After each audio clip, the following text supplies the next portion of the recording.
नमस्ते दोस्तों, अनुविता चैनल में मैं सविता सिंह आप सभी का एक बार फिर स्वागत करती हूँ।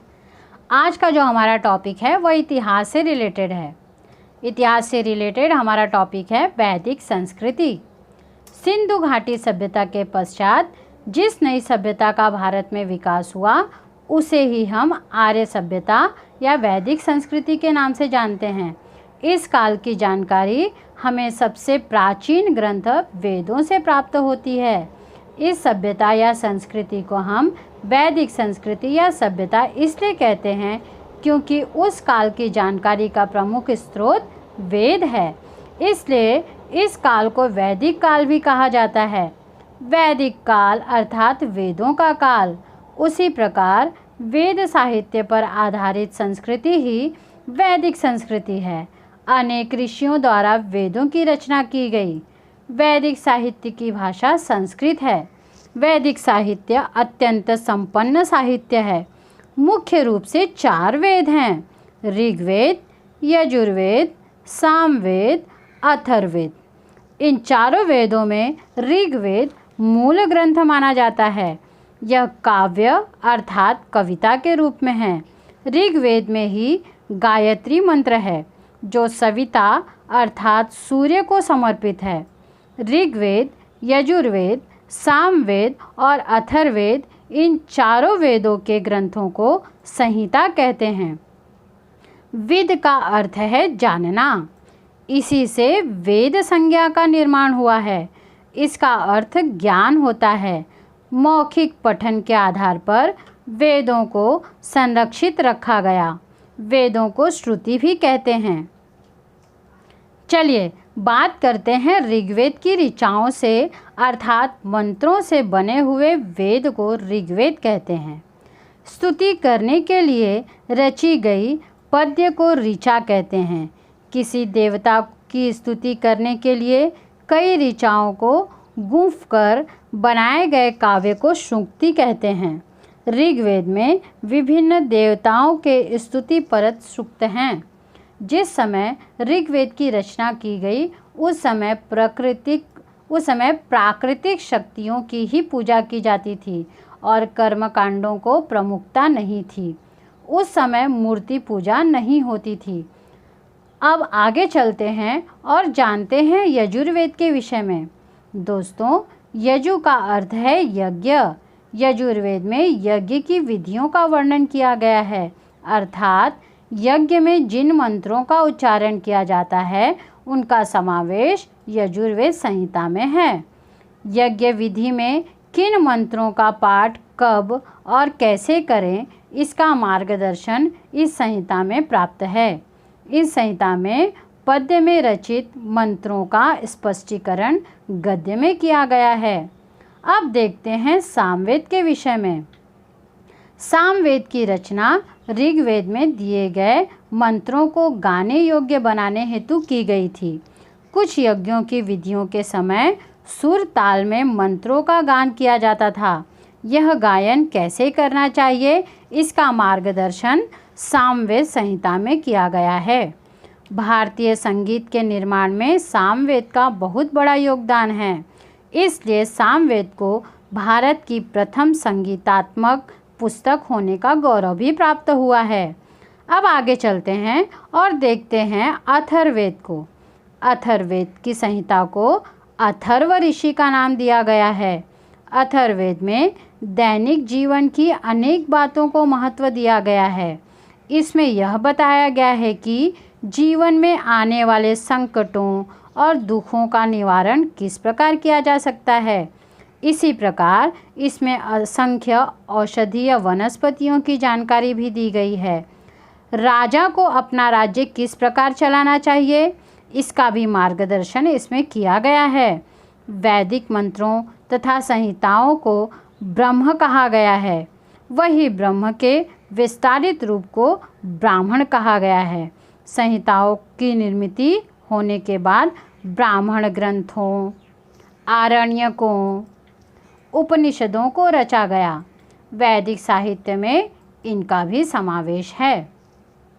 यज्ञ विधियों में वेदों का योगदान किस प्रकार करना चाहिए इसका मार्गदर्शन कराने वाले ग्रंथों को ब्राह्मण ग्रंथ कहते हैं। चारों वेदों के लिए स्वतंत्र ब्राह्मण ग्रंथ हैं। उसी प्रकार आरण्य में जाकर एकाग्रता से किया गया मनन आरण्यक ग्रंथों में प्रस्तुत किया गया है। आरण्यक वेदों का वह भाग है जो गृहस्थाश्रम त्यागने के बाद वानप्रस्थी लोग जंगल में पाठ किया करते थे, इसलिए इसे आरण्यक नाम दिया गया। यज्ञ विधि संपन्न करते समय किसी भी प्रकार की भूल न हो, इसकी सावधानी इसमें बरती गई है। इसी प्रकार दोस्तों, यदि हम उपनिषदों की बात करें तो उपनिषद का अर्थ होता है गुरु के निकट बैठकर प्राप्त किया हुआ ज्ञान। उपनिषद प्राचीनतम दार्शनिक विचारों का संग्रह है। हमारे मन में जन्म मृत्यु जैसी कई घटनाओं के बारे में असंख्य प्रश्न उठते रहते हैं। उन प्रश्नों के उत्तर आसानी से नहीं मिलते। ऐसे गहन प्रश्नों पर उपनिषदों में विचार विमर्श किया गया है। चारों वेदों, ब्राह्मण ग्रंथों, आरण्यकों और उपनिषदों को रचने में लगभग 1500 वर्षों की कालावधि लग गई। इस कालावधि में वैदिक कालीन संस्कृति में अनेक प्रकार के परिवर्तन होते गए। उन परिवर्तनों और वैदिक समय के जन जीवन का अध्ययन करने के लिए वैदिक साहित्य महत्वपूर्ण साधन है। आगे देखते हैं वैदिक संस्कृति की परिवार व्यवस्था। इस व्यवस्था में उनके दैनिक जीवन, इस पर हम विचार करेंगे। वैदिक समय में संयुक्त परिवार पद्धति प्रचलित थी। परिवार का विशिष्ट पुरुष परिवार का प्रमुख अर्थात गृहपति होता था। यह परिवार व्यवस्था पितृ प्रधान होती थी। प्रारंभिक समय में लोपामुद्रा, गार्गी, मैत्रेयी जैसी कुछ विदेशियों का भी उल्लेख वैदिक साहित्य में मिलता है, परंतु धीरे धीरे स्त्रियों पर अधिक बंधन लगते गए। परिवार और समाज में उनका स्थान अधिकाधिक गौण बनता गया। वैदिक काल में मकान मिट्टी तथा टट्टियों, बाड़ों के बने होते थे। इन मकानों की ज़मीन गोबर या मिट्टी से लिपी जाती थी। मकान के लिए गृह अर्थात शाला शब्द का प्रयोग किया जाता था। उस समय के लोग भोजन में मुख्य रूप से गेहूं, जौ, चावल जैसे धानों का समावेश करते थे। इन धानों में वे विभिन्न पदार्थ बनाते थे। वैदिक साहित्य में यव, गोधूम और ब्रीही जैसे शब्द पाए जाते हैं। यव अर्थात जौ, गोधूम अर्थात गेहूं और ब्रीही अर्थात चावल। वैदिक काल के लोग दूध, दही, मक्खन, घी, शहद जैसे पदार्थों का अधिक उपयोग करते थे। उनके भोजन में उड़द, मसूर, तिल तथा मांस जैसे पदार्थों का भी समावेश था। वैदिक युग के लोग ऊनी और सूती कपड़ों का उपयोग करते थे।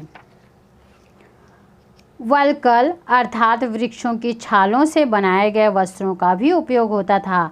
इसी प्रकार पशुओं के चमड़ों का भी उपयोग वस्त्रों के रूप में किया जाता था। स्त्रियां और पुरुष फूलों की मालाएं, विभिन्न प्रकार के मनकों की मालाएं और सोने के आभूषणों का उपयोग करते थे।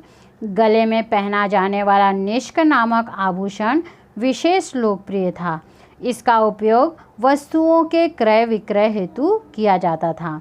मनोरंजन के लिए इस काल के लोग गायन, वादन, नृत्य, पासों के खेल, रथों की दौड़ और शिकार आदि का उपयोग करते थे। वीणा, शततंतु, झांझ और शंख इस समय के प्रमुख वाद्य थे। उस समय के लोग डमरू और मृदंग जैसे ताल वाद्यों का भी उपयोग करते थे। वैदिक काल के लोगों के अर्थव्यवस्था का प्रमुख आधार पशुपालन और कृषि था। बैलों को हल के साथ जोतकर खेतों की जुताई की जाती थी। हल में लोहे की फाल लगाई जाती थी। अथर्ववेद में फसलों में लगने वाले रोग, फसलों को नष्ट करने वाले कीट और उनके उपायों पर विचार किया गया है। खाद के रूप में वे लोग गोबर का उपयोग करते थे। वैदिक युग में घोड़ा, गाय, बैल, कुत्ता जैसे प्राणियों को विशेष महत्व प्राप्त था। विनिमय के रूप में गायों का उपयोग किया जाता था।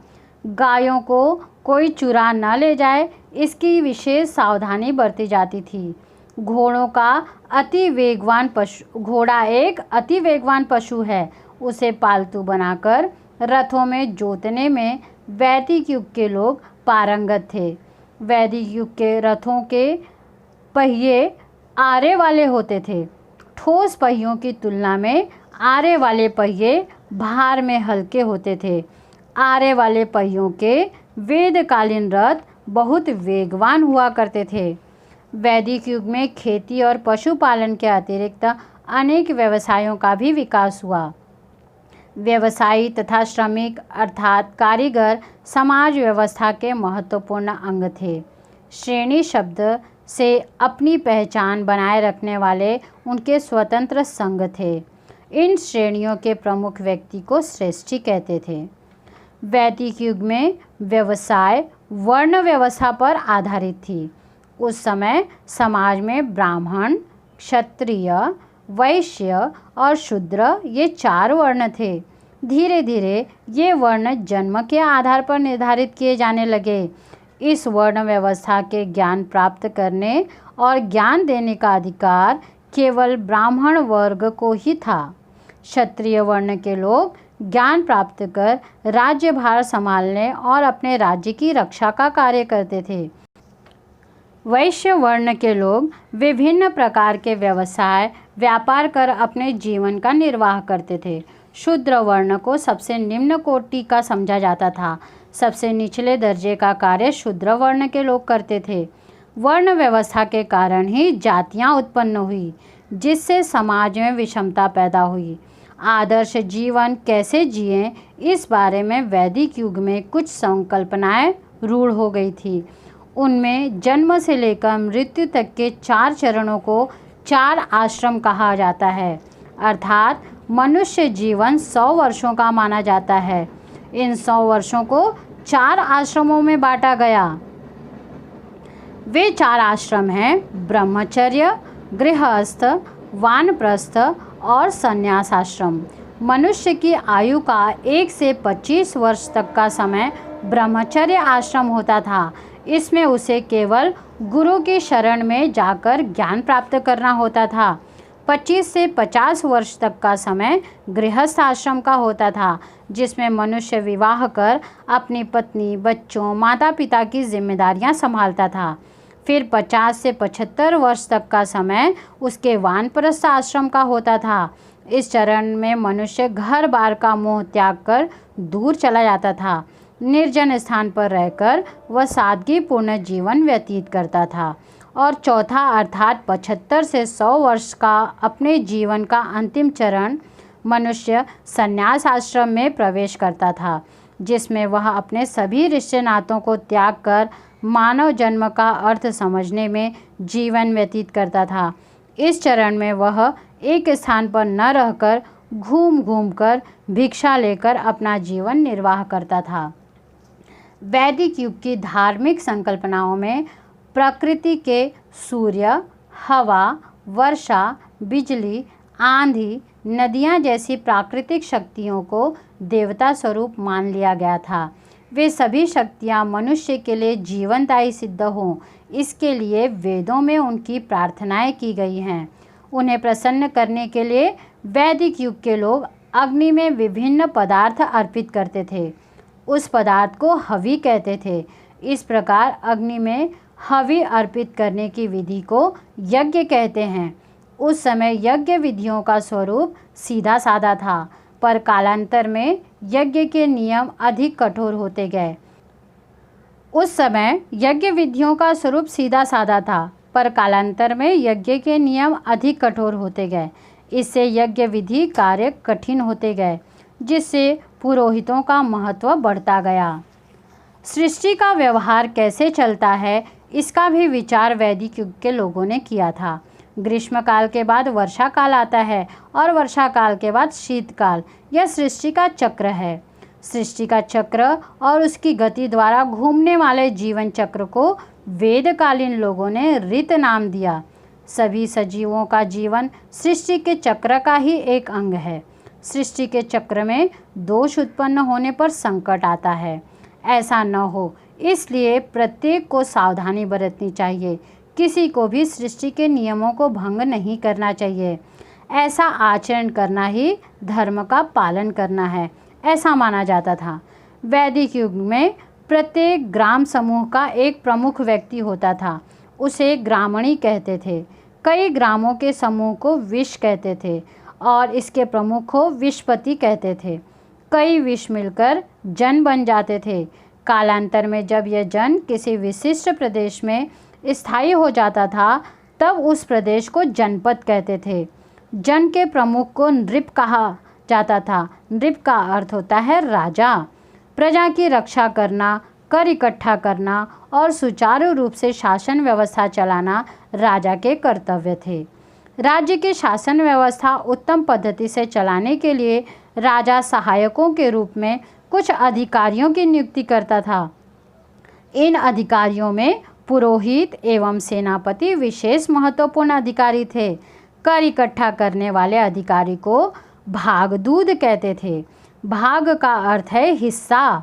जन की आय में राजा का भाग इकट्ठा करने वाला अधिकारी भागदूत था। राजा को मार्गदर्शन करने हेतु सभा, समिति, विद्य और जन, ये 4 संस्थाएं थीं। इन संस्थाओं में राज्य के लोग सहभागी होते थे। सभा और विद्या संस्थाओं के कामकाज में स्त्रियों का भी सहभाग था। राज्य के विशिष्ट एवं अनुयायी व्यक्तियों के मंडल को सभा कहते थे तथा लोगों की साधारण बैठक को समिति कहते थे। समिति के लोगों का सहभाग रहता था। आगे चलकर वैदिक विचारधारा में स्मृति और पुराण नामक साहित्य का निर्माण हुआ। वेद, स्मृति, पुराण, स्थानीय लोक धारणाएं आदि पर आधारित धार्मिक विचारधारा आगे चलकर हिंदू नाम से पहचानी जाने लगी।